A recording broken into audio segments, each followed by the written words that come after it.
Hi, guys. Welcome to the Who Do You Aspire to Be podcast. My name is Jessica Powers, Executive Vice President of Family First Life Aspire.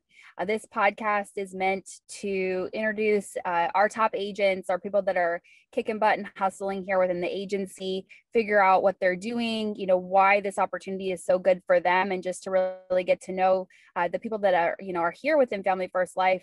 Perhaps you are already an agent right now, and maybe you just need to hear a couple things that might propel you in the direction you're looking to go. Perhaps you've been looking into Family First Life and just kind of curious of what this is all about.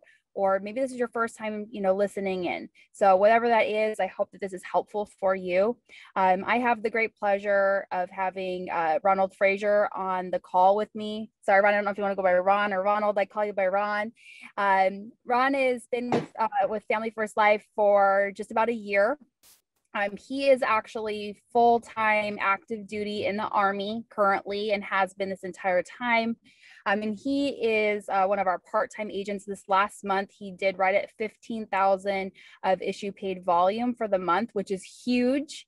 So especially on a part-time basis. So really what I'd like to know, Ron, is, first off, being full-time active duty military and doing, with Family First Life is very different, right? So what I would like to know from you first off, is just kind of give us a little background of who you are and, why this opportunity was such a good fit for you and your family. So, yeah, no problem.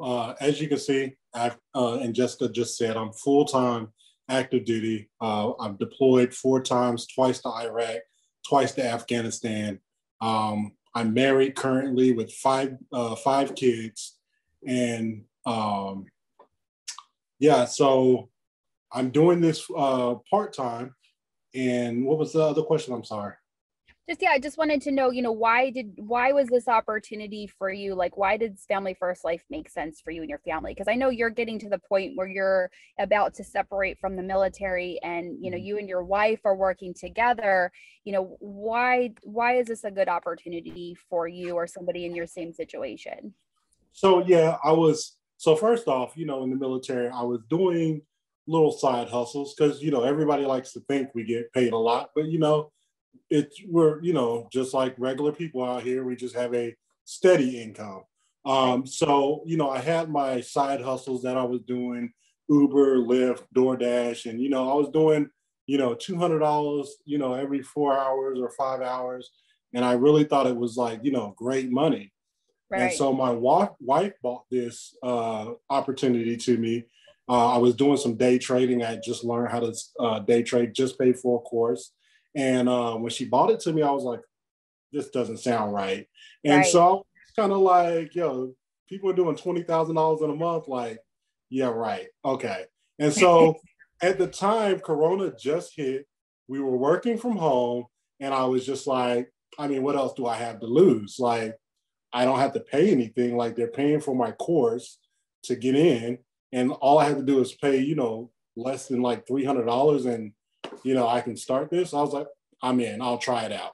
And so I literally got into this business because I was a little skeptical, but I was like, what do I have to lose during the, coronavirus? I'm at home.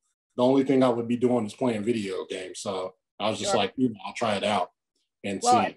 And I love that you said that because, there are so many people out there that are like looking for that side hustle, right? That are, Uber Eats, they're, renting out their cars, their houses, or doing all those little side things. And, I always tell people that, you can make a phenomenal career out of this, or this is like the ultimate side hustle. Yeah, but I think a lot of people feel the same way that you do also, where they're like, this is too good to be true. There's a catch, can we talk about that for a minute? Like, when did you realize that this really wasn't like the too good to be true or the catch? Like, what can you talk to me about that? So we were doing this thing what they call plugging in. And when I first got introduced to the opportunity, I always say I wasn't introduced the right way because it was like I heard it through a third party and I didn't actually meet my upline. I'm actually the upline to the person who introduced me to the situation. So it was kind of like oh, I heard about the opportunity. I watched like a video of an in-home presentation, and I was like, I mean, that looks really easy. Like, go in there, talk to a family, walk out, of the house.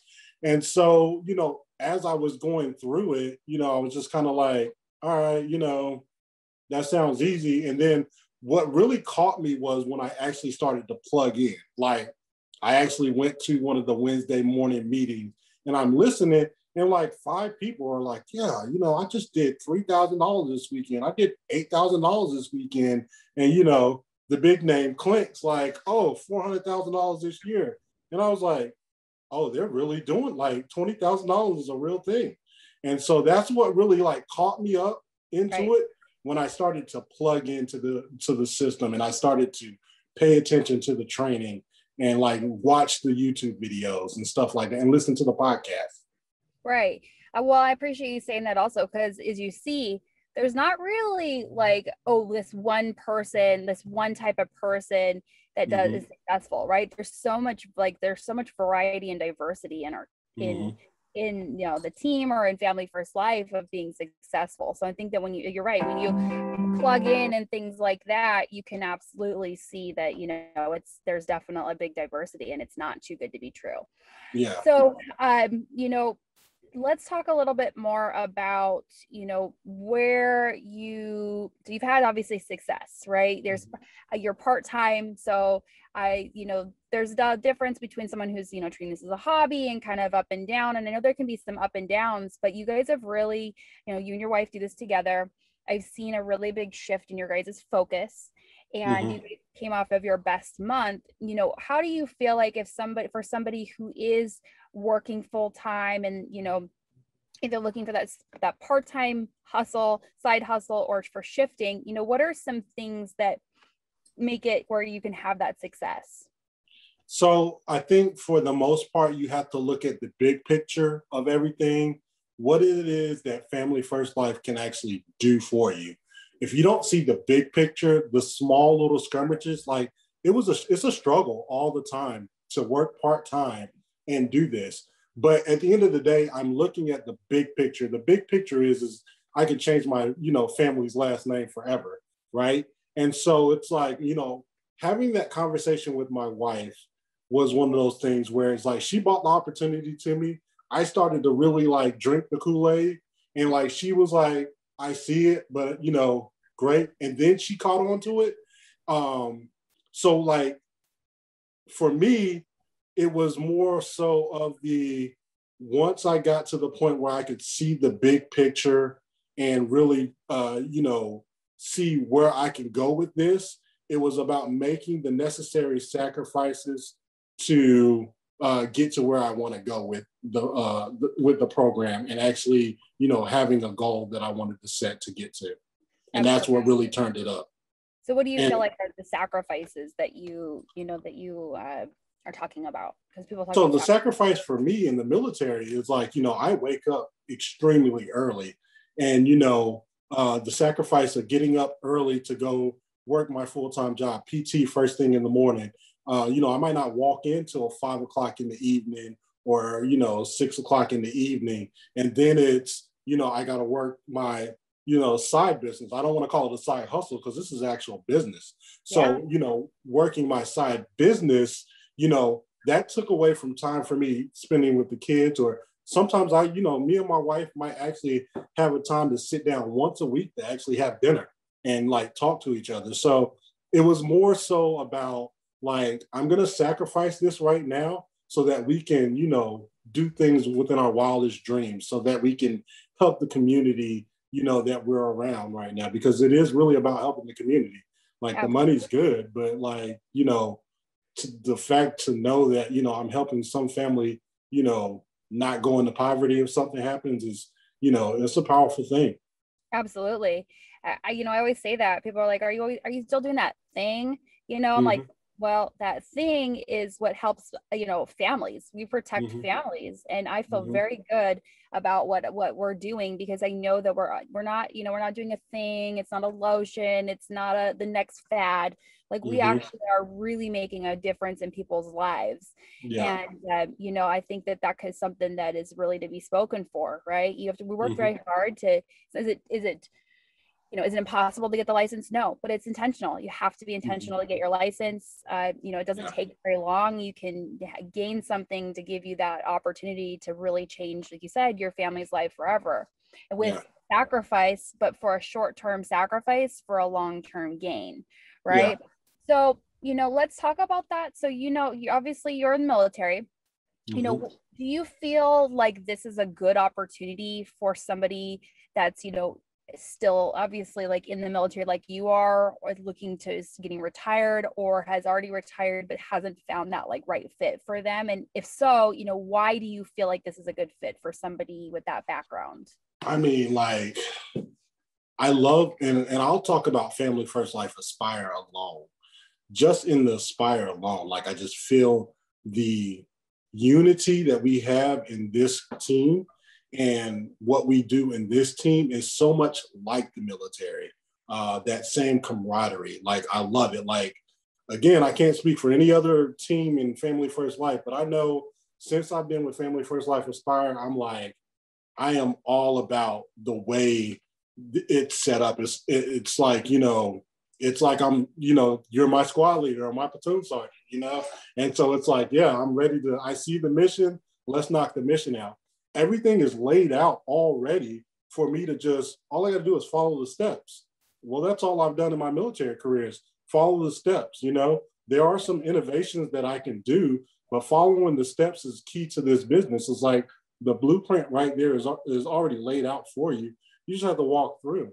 And so I feel like anybody who is military or, currently, or, after they get out the service, it's like, this is the opportunity for you. I just can't see, I served 20 years so far. I can't see submitting myself to any other company right now that's going to tell me when I have to go on leave, or, I can't go do this, or I have to request anything.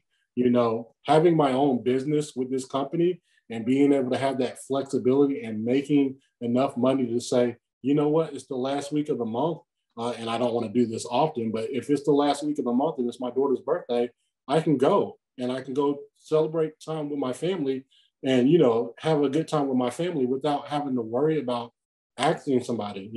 So many people that I meet in the military are like, when I get out, I'm going to go work for this organization or that organization.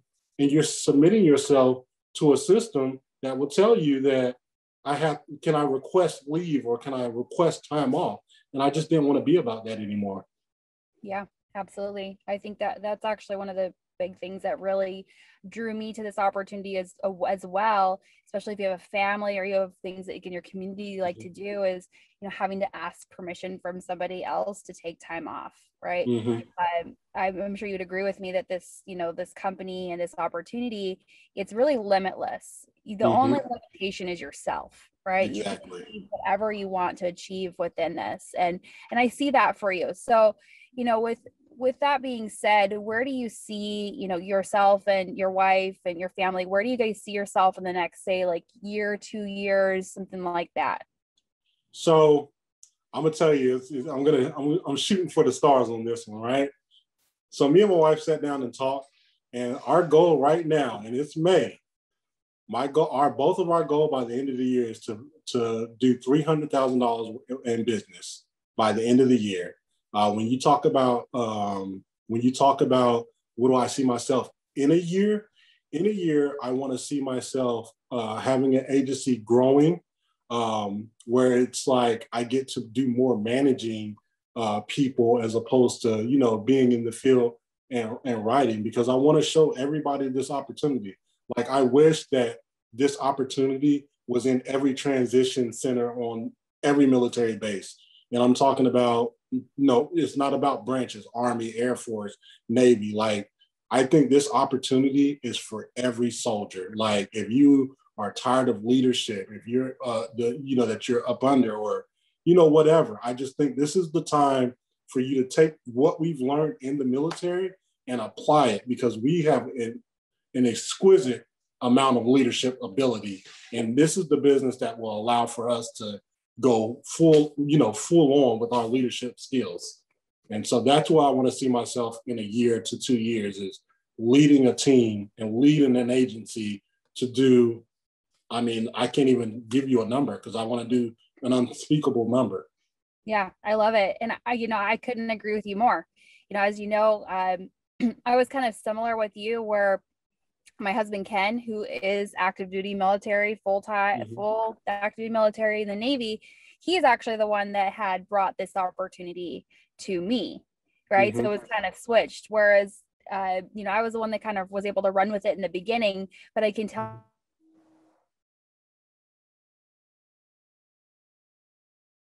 our agency and within the company. And, I think that this, whether you're a spouse or even, active duty, this is a really great opportunity, whether, single or as a family. So Ron, is there anything, with us kind of closing this up, is there anything that you feel that, would be some tips, advice, somebody who's thinking about this, who's curious about it, or perhaps is struggling right now? Is there a couple of things that you could leave them with that? I would say this to especially young soldiers, and then, anybody in general. Like, I'm a guy who likes to play video games, and I've given hours upon hours upon hours on playing video games. And so I would like to say, if on the weekend, you can trade 4 hours of playing video games for running your own business and going out there and helping families, how much would that change your life? I mean, there's always a sacrifice in something. So if you could just change just a little bit, a couple of hours here, a couple of hours there, how much would that make a difference in your family's life? And that's all it is really sacrificing something there. And that's what I would leave, anybody, whether you're a young soldier, older soldier transitioning out of the military, looking for that next opportunity. That's all this is an opportunity that, I mean, jump on it. I can't even explain it, what it's done for my life. Yeah, absolutely. Oh my gosh, those words right there, I mean, they're spot on, right? It's all about sacrifice, and we're all, there's always some sort of hard, so you're kind of choose your hard, right? Choose what route you're going to go. Time is always going to go by. That's something that I learned very early on. Time's going to go by. So how are you spending it? And what are you spending your time on to help better yourself, right? If what you're time on in a year is not going to help you to propel yourself, you're probably spending your time on the wrong stuff. So I appreciate you, Ron, for getting on here. Again, this is Ron Frazier. If you feel like he would be somebody that you'd want to reach out to or could help you, or if you're interested in, Family First Life, Aspire, and Family First Life in general, reach out to us. Again, this is the Who Do You Aspire to Be podcast. And thanks for getting on, guys. Appreciate it. Thank you. Thank you.